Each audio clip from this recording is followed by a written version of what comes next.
What does it mean? These are the drugs, meaning those that have higher affinity towards it. So that's why, di ba, there are some drugs that could not be given for lactating mothers because it has the capacity to incorporate that through the breast milk.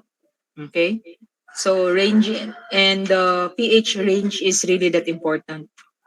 So let's say urine. So the range of pH in the urine is 5 to 8, while in your breast milk is 6.4 to 7.6, or the ones in your eye, diba? So the eye is around 7.2 to 7.4. So meaning to say, the drugs should be at the closest range with that of your pH in order not to destroy some of your epithelium or the ones that lining its wall. So it is also one reason why we have the one that we call leaky gut. So kasi yung pH nung iyong gut or the gastrointestinal tract would actually have its devastation in its first layer of the epithelium, causing its destruction. And then later on, instead of like, scheduling this part of biomolecules to enter into the cell, parang labas-pasok na lang siya. So yan yung dahilan kung bakit, 'di ba? Dumarami ang mga diabetics ngayon. So in your time, kumbaga sa kapanahunan namin, mostly the the diabetes is under heritable disease, no? So heredity. But now, diabetes is no longer because of heredity, but because of lifestyle. Let's say, yung mga mahihilig na matamis. Halos lahat ng pagkain natin ngayon, meron ng sugar. Even those, the one that are in fast food, they are incorporating sugar in the food so that the food would not turn rancid fast. So, isa sa mga ginagamit yan nila na and that's the reason why also we have a leaky gut change in the situation or the pH, no? Or for example, with regards to the vaginal secretion, so it would become more basic. So that's why mabilis lang mag-UTI. So it's not because not only because of the habits, no, of the ones taking good care of the vagina, no, okay, mostly yun ang problema natin sa ngayon. Kaya marami tayong mga STIs or sexual transmitted diseases. And not only that, meron din tayong mga infections na that are not actually brought about by sex. So the food itself, no, can change the pH of the vagina, causing more fungus, no, to grow in those area. So the more basic it is, the more bacteria and fungus would come in. So causing those kind of diseases. So those are just an example, no, of avenues wherein pH can really affect the environment of the organ and how the drugs are being absorbed, just like with the vaginal tablets. So specifically, it should be inserted in the vagina, or those that are irritant to the gastrointestinal tract. So kaya meron tayong tinatawag na enteric coated drugs so that it cannot cause destruction in the epithelium of your gastrointestinal tract. So what is this? This is Republic Act number 8050. This is an act regulating the practice of optometry, upgrading optometric education, and integrating optometrists and for other purposes. This is actually the revised optometry law of 1995. Why am I showing this to you? So that you know that not all drugs are or can be prescribed by you. Only medical optometrists and ophthalmologists have the capacity to prescribe almost all of the drugs, especially if you are in the Philippines. Kasi kapag general optometrist ka, ang pwede mo lang mareseta ay yung kung ano lang ang nakasulat doon sa Republic Act. Meaning to say, almost are actually for diagnostics only. Walang for cure or treatment or any type of therapy. But then again, you need to go over with all of the drugs that are actually given to a patient because most of this can affect the eyesight. Okay? So the legal aspects, including the statutory law, the common law, public law, private law, or criminal law, including the civil law, kasama kayo doon. Anyway, matututunan nyo naman yun sa jurisprudence. I would not touch on it.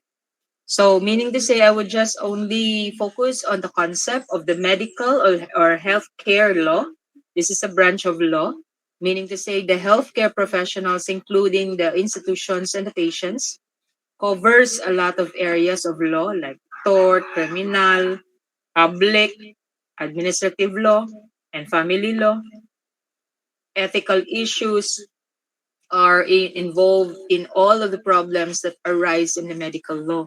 Just like, for instance, no, the patient decides to change doctors. So actually, it's unethical. But if the patient is um, uncomfortable with the present doctor, then the patient has the right to choose. But some of the practitioners would often think that there is an unethical issues there. So if we go about each and every detail, these are the only thing that is important in pharmacology. Again, the rest would be discussed by or discussed with you in jurisprudence. So first, what is negligence? So negligence, no, in a quotation, like we must take a reasonable care to avoid acts and omissions which you can reasonably foresee would be likely to injure your neighbor. Meaning to say, if you had already knew that um this drug or treatment can cause damage, no, to a certain part of the body, and you did not tell the patient, you are actually kumbaga amenable to professional negligence.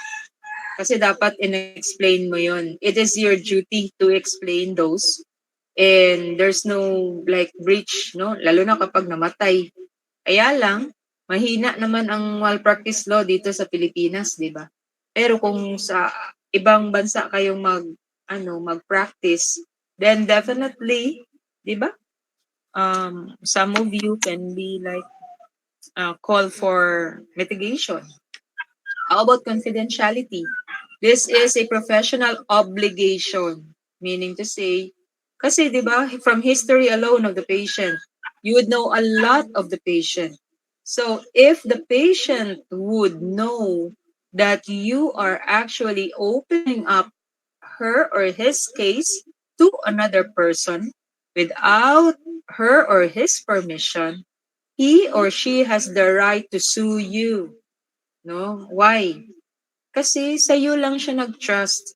Okay? So, actually, Hippocratic Oath is whatever I see or hear, professionally or privately, which ought not to be divulged, I will keep secret and tell no one. Okay? So, kaya, paminsan, ang mga patients, hesitant din yung magkwento sa atin. Kasi, malamang ang ibang mga patients ay kinikwento nila ako pag ganito, ganyan. Okay? In Geneva Declaration, I will respect the secrets which are confided in me even after the patient has died.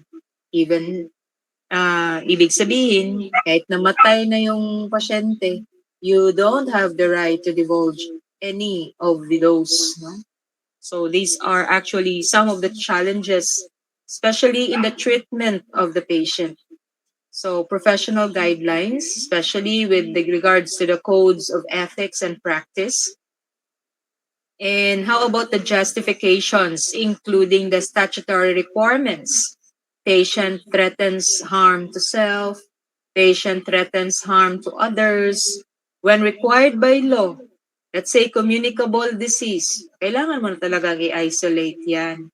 Open up with the, like for example, the patient has or carrying communicable disease tapos hindi mo siya gi-isolate.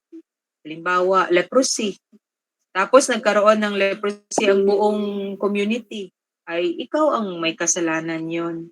So, kasi ang sasabihin mo ay hindi pwede kasi secret. O, di ba? Or having communicable disease alone is not anymore a secret. Occupational hazards or occupational diseases. So, and then suspected abuse. So these are the breach of confidentiality. Okay? So do you have any question before we'll proceed to the next topic?